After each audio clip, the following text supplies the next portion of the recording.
Kamera compact point and shoot ini diciptakan untuk para konten kreator video. Tapi jangan salah, ternyata dipakai buat foto, ini enak juga.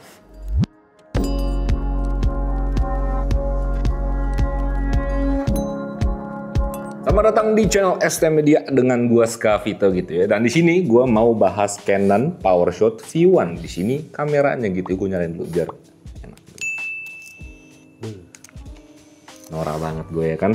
Ya ini adalah sebuah kamera point and shoot video sentris banget. Utamanya sih buat kalian pakai itu buat ngevlog. Tapi setelah gua cobain, gua tes gitu ya, ini buat foto juga sabi banget kameranya. Meskipun demikian, tadi gua bilang kameranya ini menyenangkan buat dipakai, buat foto, buat video gitu ya. 1-2 hal tetap aja ada kekurangannya, atau 3 hal atau 4 hal ya kekurangannya adalah. Nanti sembari gua bahas di video ini. Tapi sebelum mulai gue pengetin dulu kalau kita punya konten membership yang isinya adalah video-video eksklusif dari ST Media. Salah satunya adalah lensa misteri yang kita punya gitu ya, yang cuma ada 2 di Indonesia yang kita pakai juga buat B-roll Canon PowerShot V1 ini. Dan juga kita punya produk digital, bisa kalian cek langsung di stdigital.id. Di situ ada preset foto Lightroom. Mau yang mahal ada, yang murah ada juga untuk LUTs para pengguna DJI Osmo Pocket 3 atau drone-drone-nya yang udah pakai di Log-M, sama juga LUTs untuk para pengguna iPhone 15 Pro ke atas. Kalau udah tertarik langsung cek deskripsi dan juga join membership kita, hitung-hitung bantu kita juga. Terima kasih. Oke, sekarang kita bakal bahas dari fisik dan juga pengoperasiannya dulu. Dari fisik dari Canon PowerShot V1 ini yang pertama kali gue suka adalah ukurannya. Ini real compact banget ya. Di sini gue contohin case-nya. Sepupu gue ini punya tas kecil banget, itu tas buat ngampus. Sebenarnya gue juga aneh orang ngampus tasnya kecil banget, tapi isinya di situ penuh sama buku sama make upnya dia sedikit gitu lah ya. Dan kamera ini masih muat di tasnya dia, dimasukin aja gitu tanpa maksain sleting segala macem, itu masih muat. Berarti real compact. Kemudian feel bodinya ketika lo pegang ini solid, profesional banget kameranya, meskipun ini kamera hanya untuk konten kreator vlogger gitu ya. Di bagian gripnya juga memang terlihat tipis, tapi dari pengalaman gua ketika lo genggam kamera ini, atau ketika gua genggam kameranya tanpa tali strap yang kayak begini nih. Ini aslinya gue pasangnya di sini, tapi gue copot karena gue nggak perlu strap ini. Meskipun di sini gripnya terlihat tipis, itu di genggaman enak banget di tangan. Gak licin karena di gripnya ini ada tekstur karet. Kemudian untuk button-buttonnya memang sedikit gitu ya, tapi wajar, ini sebuah kamera compact dan menurut gue pribadi ini bukan masalah di Canon PowerShot V1 ini. Karena mostly pengoperasiannya ini menggunakan touchscreen-nya yang dimana itu enak banget, udah intuitif. Bahkan buat user awam kayak sepupu gua ketika ngoperasiin touchscreen-nya itu nggak kesulitan sama sekali. Buat mencet-mencet menu UI di depannya gitu ya, itu nggak kesulitan, bahkan sampai masuk ke menu ke dalamnya yang dimana itu ada garis-garis sub. Buat menunya itu dipencet-pencet juga dia pas, nggak salah pencet, nggak selagi sampai gimana, itu bener-bener enak buat dioperasiin. Buat layarnya di sini variangle udah terlihat juga di B-roll gitu kan. Cuma beberapa reviewer, contohnya kayak di Petapixel itu bilang layarnya ini kurang terang untuk previewing. Tapi kalau dari buat gue pribadi, gue orangnya tidak sedetail itu. Selama gue lihat gambarnya masih bisa fokus segala macam, itu udah cukup. Dan di pengalaman gue nggak ada masalah sama layarnya ini. Kemudian karena kamera ini ditunjukkan untuk para video konten kreator, kameranya video sentris untuk ngevlog gitu ya, yang otomatis di sini port-portnya juga udah lengkap. Port mic jack untuk monitoring, headset 3,5 mm ada, port mic eksternal juga udah ada, dan di sini kalian dibekali 1 memory slot aja gitu ya, dan ya udah nggak apa-apa buat konten doang, 1 slot udah cukup dan dia udah UHS 2. Kemudian yang keren di kamera ini yang paling beda adalah dia bawa fan cooling gitu ya, kamera compact bawa fan cooling, ditambah juga dia punya ND filter juga, udah 3 stop, nanti gue bakal bahas juga untuk kualitas dari keduanya. Hampir gue lupa, dia punya built-in mic internal juga di kameranya gitu ya, ada di pada bagian atas ini. Meskipun buat kualitas suaranya gue nggak expect gimana-gimana, gue nggak suka dan nggak pernah pakai built-in mic langsung di kameranya. Gue lebih suka pakai mic eksternal aja karena itu lebih proper hasilnya. Nah buat lensanya jujur aja gue bingung buat bacanya gimana, ini pakai vokal yang berapa, tapi kalau gue ngeliat di websitenya aja dia ekuivalen dengan full frame itu di 35 mm, yang artinya di lensa ini pakai lensa 16 sampai 50 mm f2.8 sampai 4.5, yang dimana dengan lensa ini dari experience gue buat ambil gambar itu versatile banget buat dipakai. Dan tapi tetap aja yang gue udah bilang di awal juga, kurangnya juga ada, dan harusnya kalian udah nge juga kurang atau nggak enaknya di mana ketika punya karakter lensa seperti ini. Nah, buat ukuran sensornya yang dipakai di sini bukan APS-C gitu ya, dia di sensor 1,4 inci dengan resolusi itu di 22 megapiksel. Nah, sebelum masuk spesifik ke pembahasan video dan fotonya, gue mau bahas satu keanehan yang gue temuin ketika pakai Canon PowerShot V1 ini di bagian control ringnya. Ini yang di bagian lensanya. Yang dimana ketika kalian pakai di mode M-nya atau di mode manual, kalian di sini nggak bisa atur pengaturan ringnya untuk atur manual fokus gitu ya, untuk atur fokus. Di sini untuk pengaturannya kalian cuma bisa pakai untuk pengaturan shutter dan juga untuk aperture doang. Nah, kalau kalian pakai di mode M atau manual, kalian harus atur manual fokusnya ini lewat touchscreen. Kalian pencet-pencet gitu ya, atas bawah sampai nemuin fokus yang kalian mau. Kalau misalnya kalian gak sengaja atau tiba-tiba latah muter ring fokusnya, nanti dia bakal mental lagi ke pengaturan aperture atau shutter yang tergantung kalian atur ringnya itu untuk pengaturan apa. Nah, tapi kalau misalnya kalian masuk ke mode P atau masuk ke mode program auto, ringnya ini baru bisa kalian set untuk pengaturan manual fokus. Tapi tetap dia bakal masuk ke UI pengaturan fokusnya dulu, tapi di sini kalian bisa atur fokusnya pakai ringnya. Karena ya tadi ringnya udah kalian set juga untuk pengaturan manual fokus. Kenapa begitu? Ya gue nggak tahu. Emang terasa menyebalkan sekali. Nah, buat baterainya gue mention di awal aja kali ya. Di sini buat baterainya gue bisa bilang ini boros. Pemakaian gue untuk foto dan video dan gue makainya juga nggak terus-terusan standby nyala. Untuk posisi fan coolingnya di sini juga gue bikin auto. Jadi ketika gue standby nggak gue pakai mungkin dia mati apa gimana ya. Tapi pemakaiannya nggak ada yang ekstrim gitu ya. Di pemakaian gue dari jam 4 sampai jam 6 sore dari baterai 100% itu baterainya habis jadi merah gitu ya. Jadinya kalian kudu spare buat beli baterainya lagi. Tapi jangan khawatir, di sini baterai Canonnya harusnya udah murah-murah baterai third party-nya. Tipenya itu LPE17. Oke, sekarang kita bahas buat videonya. Kamera ini seperti yang udah gue mention sebelumnya juga, dia ditujukan untuk para vlogger. Dari gua pribadi yang udah gua rasain dan juga buat sepupu gua yang awam banget pakai kamera, dia bisa bilang kamera ini enak banget buat dipakai ngevlog. Hal tersebut karena cakupan vokalnya ini yang bener-bener versatile buat dipakai. Di wide-nya juga dia punya bukaan yang cukup lebar gitu ya, di 2.8, enak banget dipakai buat ngevlog. Kalian kalian sembari selfie, "Hai guys, aku lagi di sini, aku di belakang aku ada ini." Itu enak banget, luas cakupan buat gambarnya dan juga bokehnya masih lumayan dapet meskipun di 2.8. Dan ketika kalau misalnya kalian mau main zoom juga sabi banget, kalian bawa temen minta di videoin, "Bro lo," atau "Bro, sis lo videoin gue dong, rekamin gue nih begini-begini sinematik bla bla bla bla kena matahari." Itu bisa banget lo pakai vocaling zoomnya. Nah, perihal ngevlog kita balik lagi ke soal gridnya, yang dimana gridnya ini juga nyaman banget buat dipakai ngevlog. Sepupu gue itu kalau ngevlog selfie itu nggak biasa pakai kamera seperti ini. Dia biasanya pakai HP, dia pakai iPhone. Nah, ketika pakai kamera ini, gripnya itu di genggamannya dia bilang enak gitu ya, dia bener-bener ngegrip, nggak ngelos dan bener-bener nyaman buat digunakan. Cuma ya karena buat orang awam kayak sepupu gue gitu, apalagi dia cewek, buat selfie, buat ngevlog pakai kamera seperti ini dia tidak terbiasa karena dia biasanya buat pakai iPhone. Dia agak tremor-tremor gitu, ya wajarin aja gitulah ya. Tapi untungnya di Canon PowerShot V1 ini udah dibekali IBIS, jadi bisa meredam hal tersebut. Yang dimana IBIS ini bisa kalian nyalain aja atau bisa kalian pakai enhance. Meskipun ya ada extra crop lagi, tapi gambar kalian bisa jadi lebih stabil. Performa IBIS-nya di sini juga proper banget kalau misalnya kalian mau pakai buat jalan santai aja atau buat jalan agak cepet juga masih bisa, dan juga buat lari tipis-tipis itu masih aman. Dan tadi kayak yang udah gue bilang, sepupu gue itu masih awam banget buat pakai kamera seperti ini dipakai buat ngevlog. Tremor masih ada, tapi dengan hasil yang udah dia ambil, dia ngevlog itu hasilnya masih cukup stabil dan proper gambarnya. Tapi di sini perlu gue tekenin lagi untuk croppingnya. Ketika kalian nyalain IBIS ini cukup makan ruang gambar kalian. Mungkin kalau masih di on aja di sini masih cukup luas bidang gambarnya kalau kalian pakai buat ngevlog.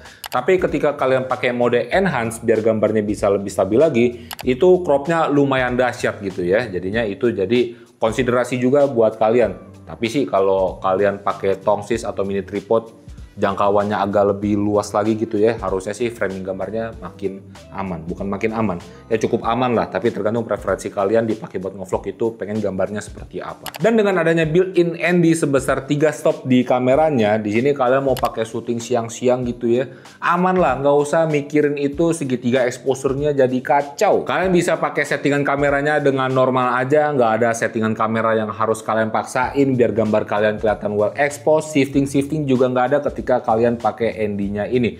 Jadi pengalaman vloggingnya makin super duper enak pakai Canon PowerShot V1 ini. Nah, selain buat ngevlog, di sini ada tambahan sedikit di mana kalau kita nggak pakai PowerShot V1 ini buat bahan review aja, buat konten-konten di luar kayak yang gue lakuin, kita juga pernah pakai Canon PowerShot V1 ini untuk syuting utama di dalam ruangan, di ruangannya Bang Erwin. Nah, kita coba pakai kamera ini sembari kita monitoring pakai iPad menggunakan HDMI. Kalau dia kan pakai mini HDMI, pokoknya pakai kabel mini HDMI, kita colokin lagi ujungnya itu ke adapter HDMI ke C, kita colokin lagi ke iPad, di situ dia nggak bisa. Kalian harus pakai aplikasinya si Canon. Agak disayangkan gitu ya, padahal kalau kita pakai DJI Osmo Pocket 3 atau kita pakai X2S atau kamera lainnya itu aman-aman aja. Tapi di sini tidak bisa. Nah, sekarang untuk performa fan cooling atau kipas built-innya yang ada di Canon PowerShot V1 ini, di keperluan gua kemarin untuk ngambil gambar di luar, untuk ngevlog di outdoor cukup lama, dia bisa bekerja dengan baik. Dia bisa ngedinginin kameranya dengan baik. Memang kameranya agak anget gitu ya, tapi tidak pernah overheat sama sekali. Kameranya mati itu tidak pernah sama sekali. Buat settingan kipasnya di sini kalian juga bisa atur mau low, mau medium, mau high, tapi ini bisa kalian atur untuk settingan levelnya kalau kipasnya ini kalian standby dinyala aja. Kalau di case kita autoin aja biar nggak biar nggak boros baterai lah, karena kalau buat suara itu nggak pengaruh sama kita karena kita pakai mic eksternal. Nah, sekarang di sini mungkin kita tes sedikit aja untuk kualitas built-in mic-nya ketika fan coolingnya nyala, apakah dia ke pick up juga untuk kipasnya. Gua tes di dalam ruangan, kalau gua tes di luar takutnya nggak kedengeran kebanting sama bising-bising luar gitu ya. Tapi ya, ini buat kualitas suaranya pakai built-in mic dari Canon PowerShot V1, kita shoot di studio. Nah, ini lagi live langsung, gua pakai ngevlog. Gimana untuk kualitas suaranya? Gambarnya juga kalian bisa lihat aja. Ini pakai lampu studio aja, gua harus pakai ISO yang agak tinggi di 5000. Karena kalau di bawah itu gambarnya jadi underexpose. Tapi ya kurang lebih seperti itu untuk pengetesan suaranya. Kalian nilai sendiri. Nah, secara keseluruhan kalau misalnya kita ngomongin kualitas gambar buat ngevlog atau buat ngambil gambar point and shoot aja, buat keperluan sosmed atau sinematik tipis-tipis atau buat konten video YouTube seperti kita yang dimana kita udah nyobain juga, dengan dia punya resolusi 4K itu hasil gambarnya udah cakep banget, dengan udah pakai warna khasnya Canon yang dimana standarnya aja itu udah bagus, itu udah sangat proper buat kalian pakai untuk konten. Tidak stres sama kualitas gambar makanya gitu ya, kalian nggak perlu grading-grading. Tapi kalau misalnya kalian memang kurang puas dengan warna standar atau warna bawaannya dari si Canon, di sini dia nyediain juga C-Log 3 kalau kalian mau pakai buat grading-grading ala-ala warna gambar kalian. Kita juga ada sempat ambil buat C-Log 3-nya, kualitas gambarnya ya tergantung kalian ngeditnya gimana, bagus atau enggak. Kalau di sini ngeditnya jelek ya salin aja si Wowo. Ya emang gue hobinya nyalain orang mulu ya. Harusnya gue yang grading. Nah, sebelum masuk ke poin bagus-bagusnya ketika dipakai buat foto, mungkin gue bahas dulu poin kurang atau nggak enaknya ketika pakai PowerShot V1 ini di penggunaan gue, paling enggak gitu ya. Ini berlaku juga di foto dan video. Kalau kalian pakai kamera ini ya harusnya sih kalian juga ngerasain apa yang gue rasain. Yang pertama, dengan f yang nggak konstan dan nggak gede juga untuk bukan ranah terbesarnya di penggunaan gua buat ngevlog ini, buat nyari bokeh yang bener-bener creamy gitu ya, bokeh-bokeh yang bener blur, itu cukup susah, apalagi kalau misalnya kalian pakai di focal length zoomnya. Kalau kalian pencinta bokeh, nah kalian pasti gedek banget gitu ya, padahal framing ketika kalian pakai zoom nih, misalnya mau ngerekamin teman kalian atau cewek kalian atau cowok kalian, udah cakep nih framingnya nih, tapi karena dia nggak bokeh, gambarnya jadi agak kurang. Kekurangan yang kedua, karena dia sensornya itu cuma di 1,4 inci, dia suffer banget untuk dipakai di kondisi low light. Gak usah nunggu malam, gua ada ngetes ngambil gambar di dalam ruangan, di lorong perpusnya di Taman Ismail Marzuki yang sumber cahayanya itu cuma dari sela-sela jendelanya doang, dan di hari kedua itu ada bantuan juga dari lampu ruangan, cuma di hari pertama itu nggak ada. Yang dimana ketika gua ambil gambar di spot tersebut, gue bisa lihat di layar aja itu noise-nya itu udah kelihatan. Karena apa ya, gua harus pakai ISO yang agak cukup tinggi di 1600 ke atas, inget gua. Kalau gua pakai di 1600 ke bawah itu gambarnya jadi underexpose. Jadinya mau nggak mau. Ya tadi juga udah gua contohin ngevlog sedikit ngetes built-in mic, itu gua pakai di ISO 4000 di dalam ruangan, pakai lampu studio yang kurang lebih sama kayak di Fujifilm X2S ini. Ya karena sensornya juga dia kecil di 1,4 inci, dia jadinya suffer gitu ya. Harus pakai ISO yang agak tinggi. Jadinya kalau misalnya kalian mau pakai di malam hari, ya otomatis itu udah sangat-sangat tersiksa kameranya ya. Kalau masih kebantu lampu jalanan atau lampu-lampu toko yang masih cukup terang gitu ya, ya hasil gambarnya masih oke. Tapi intinya dari yang gue rasain, kalau dipakai low light, lu bakal cukup tersiksa pakai si Canon PowerShot V1 ini. Dan itu kekurangannya yang gue rasain ketika pakai Canon PowerShot V1 ini ya, baik buat foto, buat video itu kurang lebih experience-nya sama gitu ya. Cuma kan kalau misalnya buat foto, kalau kalian pakai buat keperluan sosmed atau feed-feed IG gitu ya masih oke lah. Nah sekarang buat foto, gue sih jujur aja nggak expect ya kamera yang video sentris seperti ini yang ditujukan buat ngevlog, video kreator ternyata dipakai buat foto. Ini juga enak banget karena apa ya, cakupan focal length-nya yang pertama gitu ya, versatile buat dipakai. Dipakai wide itu enak, dipakai tengah-tengah enak, tapi di sini gua kurang suka pakai focal length yang paling ngezoomnya gitu ya di 50 mm-nya. Karena di sini bokehnya jadi nggak ada, karena di maksimalnya itu jadinya di 4,5 sensornya kecil, itu bokehnya bener-bener nggak berasa. Jadi kalau misalnya gua mau pakai di focal length zoom maksimalnya, gue harus nyari separasi antara subjek dengan backgroundnya itu agak cukup jauh biar bokehnya tetap dapat. Ya emang sih sebenarnya bisa aja gue pakai di focal length wide-nya biar bisa pakai f terbesarnya dan coba gue close upin aja. Itu sebenarnya bisa-bisa aja. Tapi distorsinya mantep banget guys. Gambarnya jadi peang. Gue juga ada ngambil sepupu gue close up, gue foto, palanya jadi panjang begitu, dia marah-marah sama gue, kok ngambil fotonya bener kenapa sih? Nah, ini ngomel-ngomel modelnya. Ya meskipun demikian dengan karakter-karakter gambar tersebut sebenarnya bisa-bisa aja kalian kreasiin kayak pakai ala-ala fisheye kayak waktu itu gue yang ngumpul sama komunitas foto yang waktu di BNI itu juga ada yang suka pakai fisheye, gambarnya jadi lebih menarik. Cuma karena kalau gua pribadi tuh kurang suka dengan karakter seperti itu, jadinya jarang gua dipakai vokal yang wide dan gua tompoin langsung ke modelnya. Kesian gitu ya, misalnya udah cakep-cakep malah jadi peang gitu. Jadi Stewie mah ke samping ya, salah gue. Ditambah lagi dengan adanya IBIS di experience foto juga sangat-sangat membantu buat ambil gambar di shutter yang cukup rendah gitu ya, kayak di 30 atau di 50 pun itu masih bisa stabil gambarnya, motion blurnya bener-bener minim banget karena tremor tangan dan juga karena ada ND filter, jadi lumayan kalau misalnya kalian mau ngambil gambar itu slow shutter siang-siang. Tapi di sini ada satu kurangnya soal experience fotonya yang hampir gua lupa buat mention. Meskipun ya gua sih tidak merasakan impactnya langsung ke gua karena gua nggak pakai fitur ini. Yaitu kekurangannya adalah di bagian hot shoe-nya ini sama kayak si Canon R50 yang dimana dia pakai smart hot shoe tapi dia nggak ada konektor pin di tengahnya. Konektor lamanya si Canon. Jadinya kalau misalnya kalian mau pakai flash eksternal itu nggak bisa connect pakai kamera ini ya, meskipun target usernya kan bukan buat foto gitu kan, buat video, jadi ya udah nggak apa-apa lah, worth to mention aja kalau kalian mau pakai di foto studio. Secara keseluruhan ini kamera yang bagus, simple, anti ribet, sama menyenangkan banget buat dipakai. Paling enggak buat kita di ST Media, fitur-fitur yang udah ada di kamera ini itu mencukupi banget buat keperluan kita ngonten ya, meskipun tetap punya kekurangan seperti yang udah gua mention sebelumnya di video ini. Nah, harga kamera ini waktu Bang Erwin unboxing, waktu Bang Erwin beli itu kameranya hampir di 18 jutaan seinget gua. Cuma ada gimmick-gimmick perintilan segala macem, itu harganya jadinya 18 juta.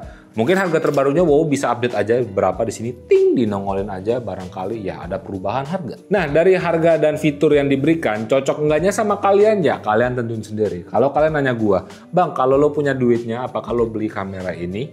Opini gua, sebenarnya yang bikin gua nggak pengen beli adalah karena lensanya gitu ya, bukan kualitas lensanya, tapi karena lensanya. Gua kalau mau ngambil potret, mau ngambil agak tele gitu di maksimalnya itu karena dia di 4.5 paling gedenya di focal length zoomnya itu agak limiting buat nyari bokeh. Tapi kalau misalnya buat have fun, kayaknya ini salah satu kandidat kamera yang bakal gue beli. Tapi ya itu aja untuk videonya soal Canon PowerShot V1 ini. Balik lagi, ini kameranya menyenangkan. Tapi kalau kalian punya kritik, saran buat gua atau buat si kameranya sendiri gitu ya, punya pendapat berbeda soal kameranya, atau kalian udah punya kameranya dan punya pendapat berbeda juga dari gua, silahkan komentar aja. Itu aja. Gua Skavito, di situ ada di Kuncoro ada Wowo. Jangan lupa untuk